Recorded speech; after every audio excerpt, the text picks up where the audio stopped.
Now this rather small vehicle, quite nice and dinky, this is a vehicle that Britain made just before the war. There was me saying they used Austin 7 cars up on Salisbury Plain. They also look at the idea that they want armour protection for scouting. What if the enemy's firing back at you? How do we protect ourselves or our crew members in a vehicle with a radio so they can tell the rest of the force what's going on? And that's why just before the war they go out to about 3 different companies, they put a competition out there. In the end it's a company called BSA, British Small Arms Company.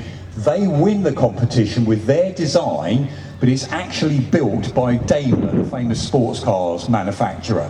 So Daimler come up with this one. This is called the Dingo.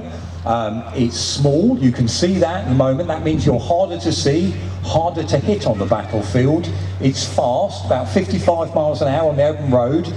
So again, for a 3-ton armoured vehicle, that's pretty nippy. 2-man crew, you can see in the front, driver and commander. Commander's got a lovely big swivel seat in there that goes up and down. He's got the binoculars, he's got the radio, and he's reporting back as fast backwards. 5 gears going backwards as he was going forwards, and that's really useful, as you can imagine, for a little scout vehicle. You might be the first to bump into the enemy. Now the Dingo was so successful, it goes into service in 1939, it was still in service to the 1960s in the British Army. If the Germans captured it, they put it into service, they thought it was great, and the Italians actually built a copy.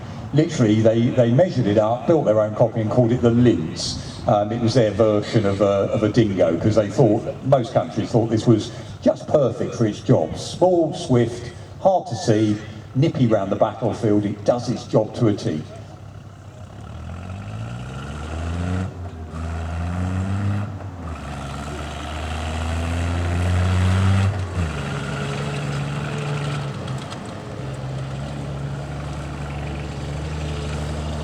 Now, that's a sort of reconnaissance vehicle that does it by stealth. This is almost, you might call it its big brother or its big sister. It's also